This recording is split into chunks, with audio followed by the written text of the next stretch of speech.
Good morning and welcome again to Saturday Morning Cartoons. Yes, I have cartoons to show this morning. Once again, I'm kind of unsure about my sound quality and if I am cutting out. So I'm going to kind of keep one eye on the comment section, and if it seems like I'm sputtering or cutting out, or if you can't, if I'm screwing up here, just not me but my technology, please send a comment that you're cutting out. Oh, stop. Okay, so I don't go 45 minutes or whatever I did the other day. Uh, anyway, I'm sort of distracted and today because tonight is my little musical concert that I'm doing here in Sacramento at Musiclandria. Now, if you're in the Sacramento area and you haven't heard from me about this event, please, if you're free tonight, come on down to Musiclandria. It's at 808 O Street in Sacramento, and it's just right over by the state capitol building. And it starts at 7 p.m. with a wonderful opening act, and then I come on a little closer to 8 o'clock, and I would love to see you there, because if I don't have a couple of friendly faces there, it becomes terribly depressing for a man my age. Please come. Anyway, I ran across, because I'm always preparing notes and thinking about new magical writing projects and such, and especially as I reach this time in my life, and I'm weighing up the assets and liabilities of a life led. Anyway, I often joke and tell people who ask me what I do. The first thing I usually say is I'm a bum. I'm a bum. For many years, when I was making my living as a musician, or as a songwriter, performer kind of thing, that was easy to say. I'm a bum. I don't do anything for a living. I'm a musician. You know? But as years go by, I'm a bum. I'm a writer. Or I'm a bum. I'm a OTO lodge master. I'm not anything. So one of my potential writing projects that's in the back of my mind is a book called, the working title is just simply Serendipity. Serendipity, it's according to the Oxford Dictionary, serendipity, the occurrence and development of events by chance in a happy or beneficial way. That is pretty much the definition of 77 years of Lon Milo DuQuette. One after another, occurrences and developments of events by chance in a happy or beneficial way. Now, it's not saying that it's all been that, but actually the major stepping stones, the major landmarks, the major chapter heads in my life fit that description. And I started to make a few notes, and I'm going to share the notes with you today, because who knows if this book will ever get written. And the first thing I wrote down was, I'm a bum. B-U-M. And then I go, the magician. There's the B. Okay, the magician, or the magus in the Thoth deck and in my deck. And there's the Hebrew letter Bet, which means a house. And it's the planet Mercury. Mercury's communications and music and artsy kind of stuff. But there's the magician. There's the bee in my bum.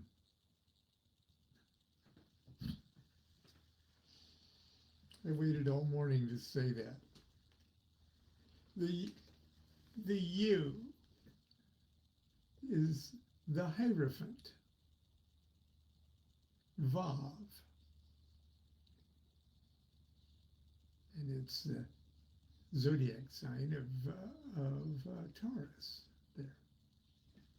But it's the Hierophant, two of my favorite cards.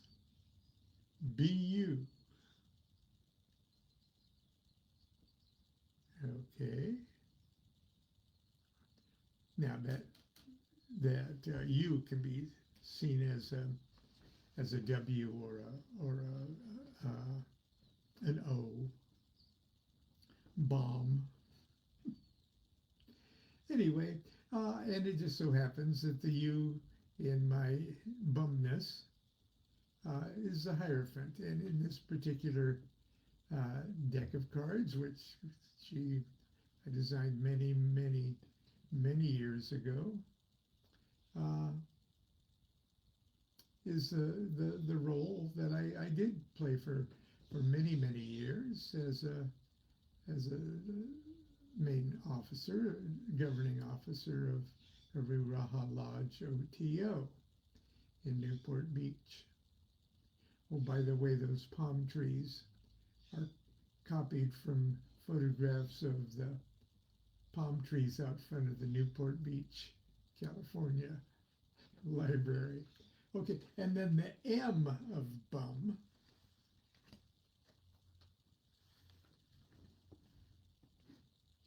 is the Hanged Man. There's the M, mem, and it's the element water. So, and that kind of is a little story of my life.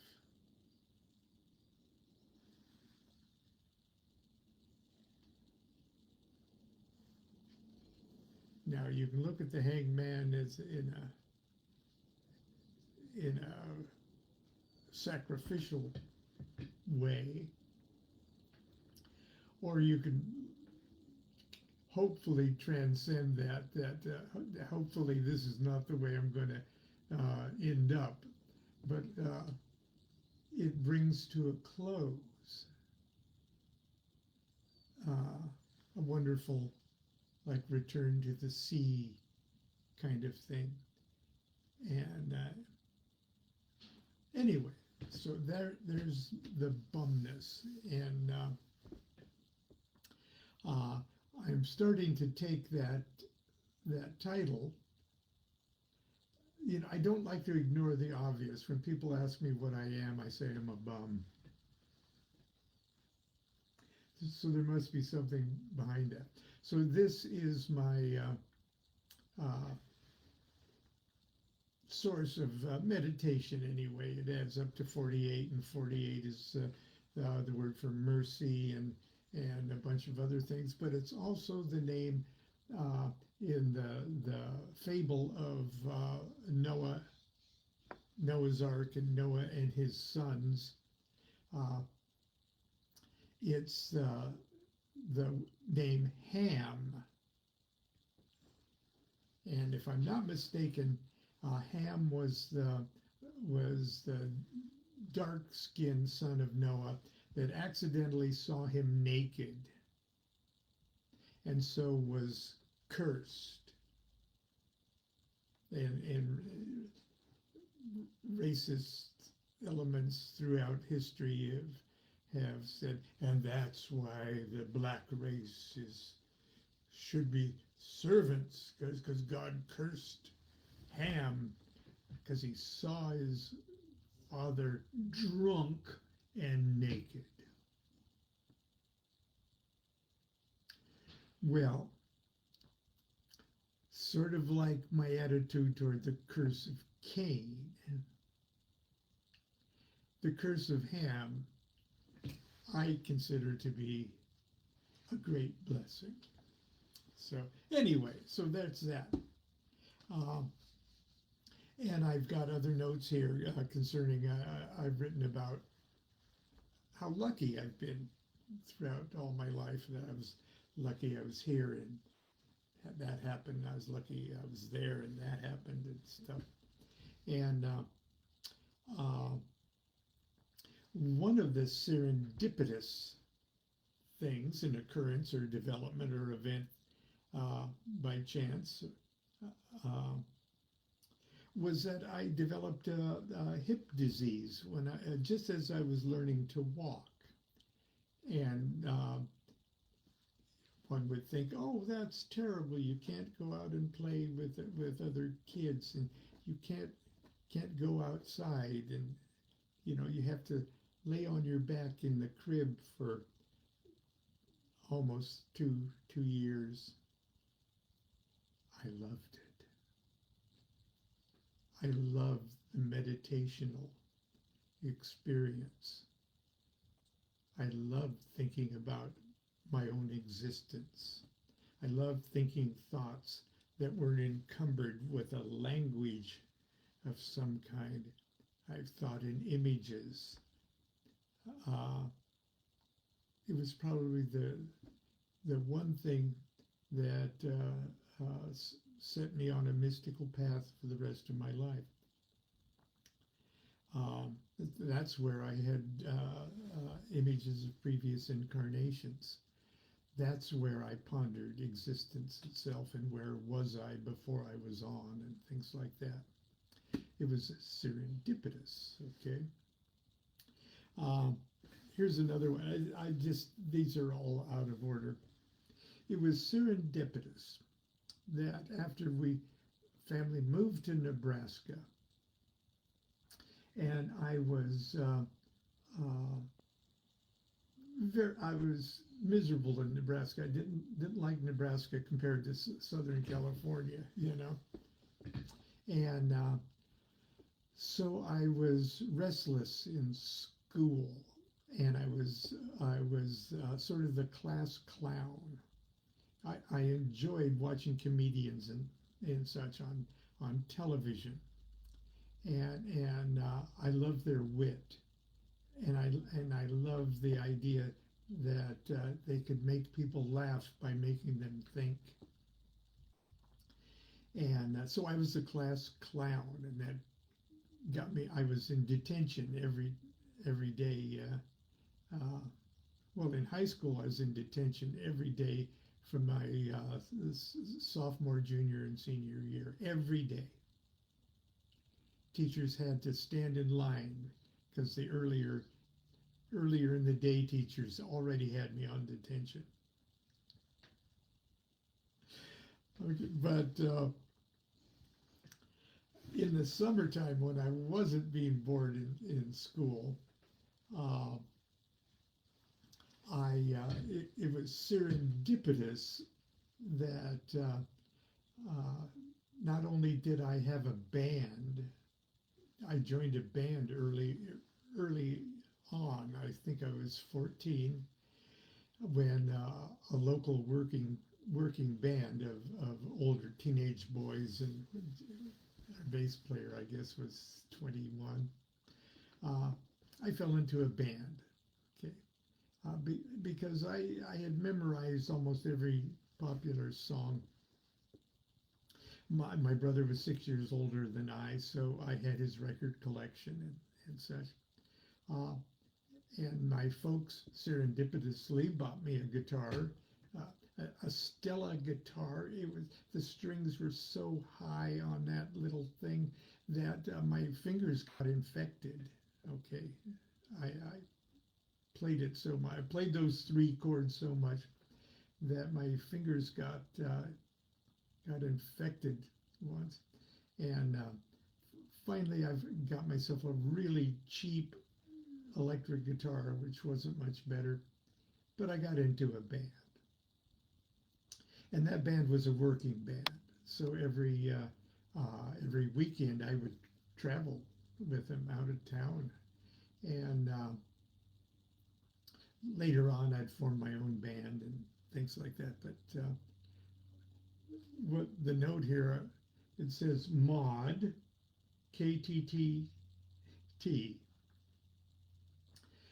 In our little provincial town, Columbus, Nebraska, wasn't that little, but they only had one radio station, and it was KJSK, and the J stood for Jesus. It was an all-Christian radio show, and in those days, many of the popular stations were extreme religious programming. Were extreme right-wing, overtly racist white, what we would now call evangelical. But in those days, Billy James Hargis, terrible, literally fascist evangelist. Okay, the monstrous programs, but they paid these little provincial radio stations to play their stuff, and so an older teenager in town, Neil Juvenot, had the wherewithal, had the technical knowledge to start a pirate radio station in town, and I loaned them my extensive record collection, and I was very supportive of that. I wasn't on the radio, or anything. Of course, the FCC shut them down, but the stir that it caused a legitimate. Well, it was a 500 watt, very weak radio station, AM station to come into town, and they only had a broadcast license for the daytime, and but it had a wonderful clear signal, and it was Nebraska, so in the daytime you could hear it for quite a distance, and it's called KTTT, and I think KTTT is still working in Columbus, Nebraska, and I was very excited, and I felt sort of partially responsible. My support of the pirate radio station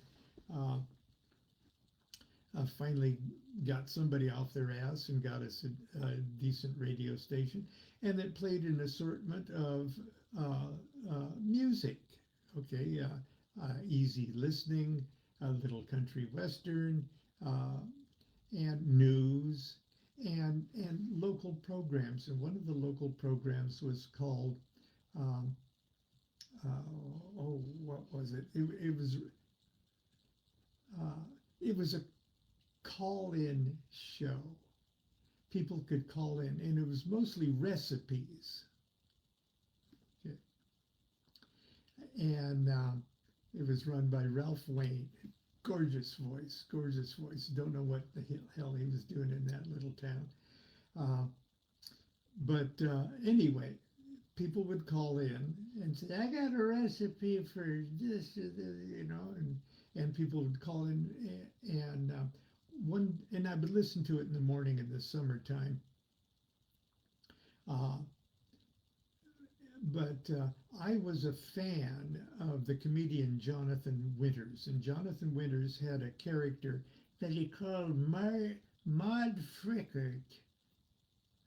And she was a horny old grandma kind of person. Uh, but anyway, somebody called in and said, "I want to know if any of your listeners out there know whether or not I can freeze potato chips." Now, I don't know whether you can freeze potato chips or not, but I decided, so bored one morning, that to call in and go, "Hello, this is Maud over here near Bellevue. Uh, uh, Tell her not to freeze potato chips. Okay, uh, uh, they attract. I tried it, and they attract termites into my freezer. It was just a stupid. Don't do it. Don't, for heaven's sakes, stop."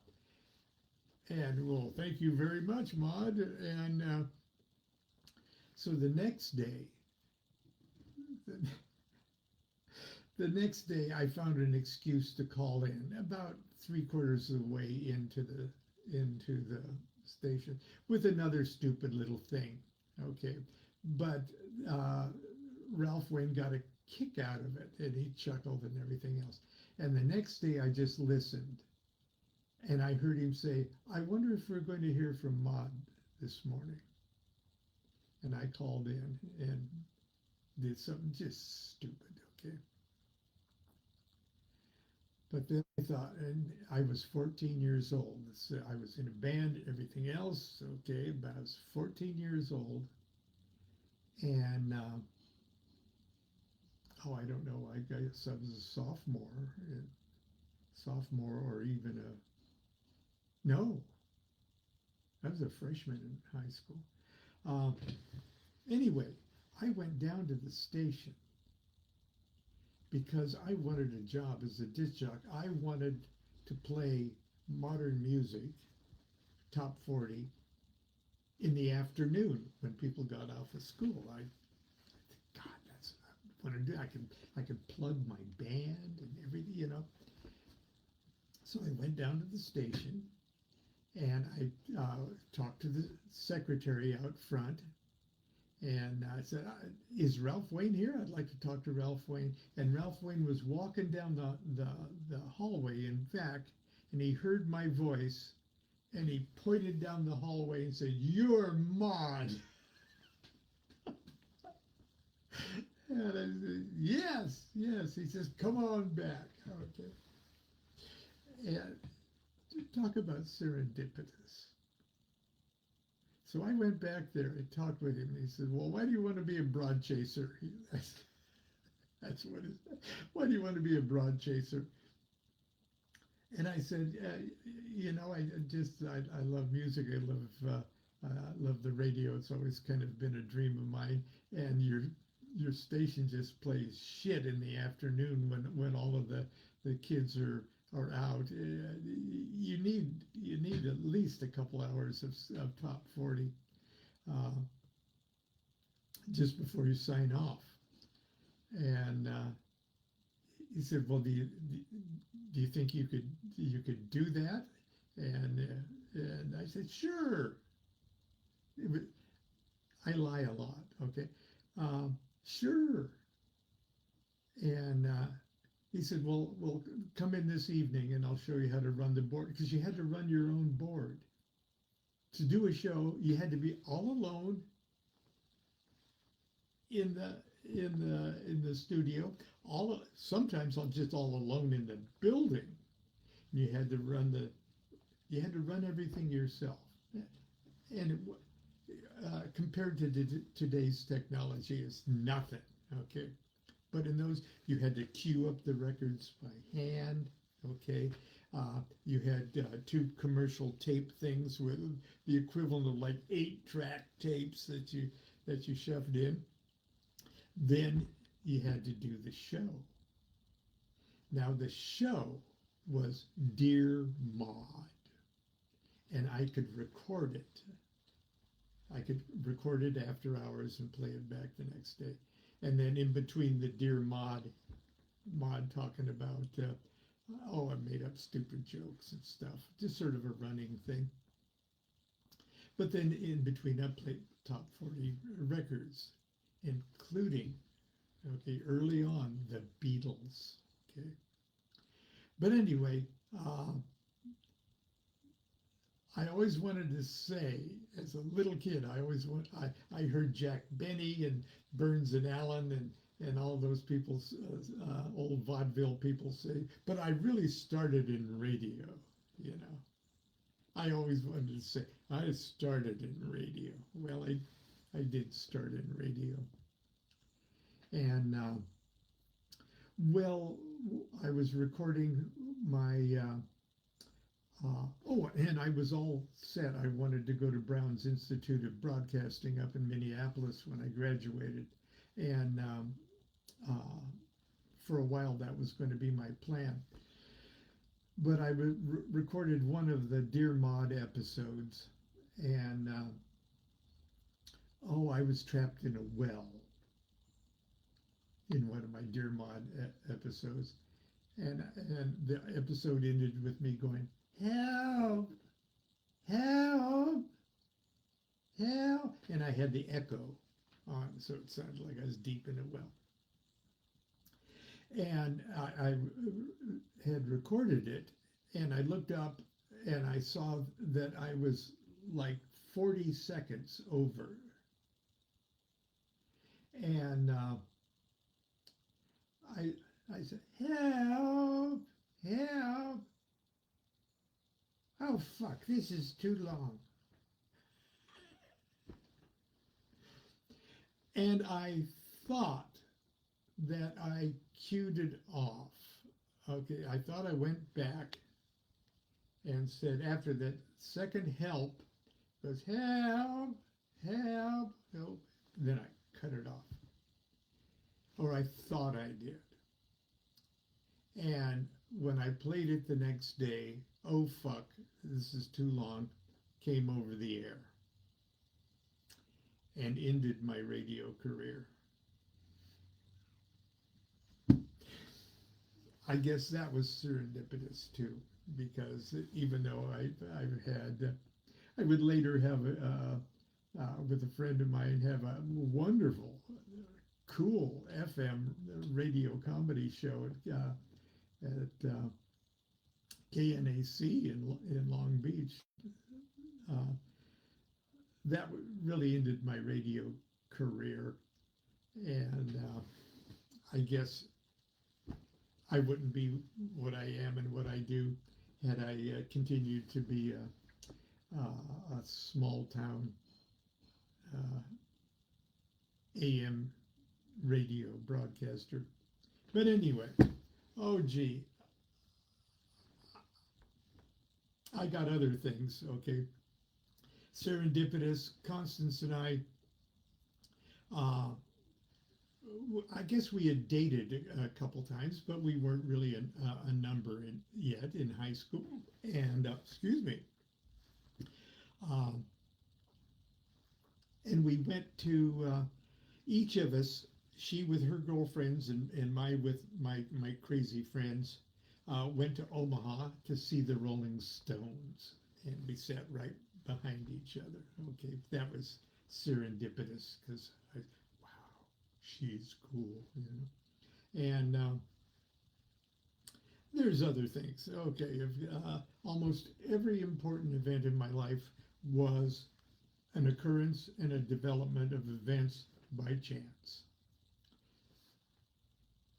in a happy and beneficial way. It changed my life. So anyway, that's it. Hopefully tonight will at least be the, whether I bomb or not, it will be the result of countless serendipitous moments in my life. And I guess you could call me the wizard of serendipity, uh, which, that's not a bad handle. Anyway, I'll give you a full report tomorrow at Sunday school. Um, I do have, let's see, something going on. I may start a little bit early for Sunday school tomorrow, or be a little late. I'll do it regardless. Um, but yeah, I think I have a 10 o'clock. Well, we'll see. There may be a time aberration in Sunday school tomorrow. But until then, continue to be good to yourself, be good to each other. Watch for serendipitous moments, because who knows the full ends of all his acts? Love is the law, love under will.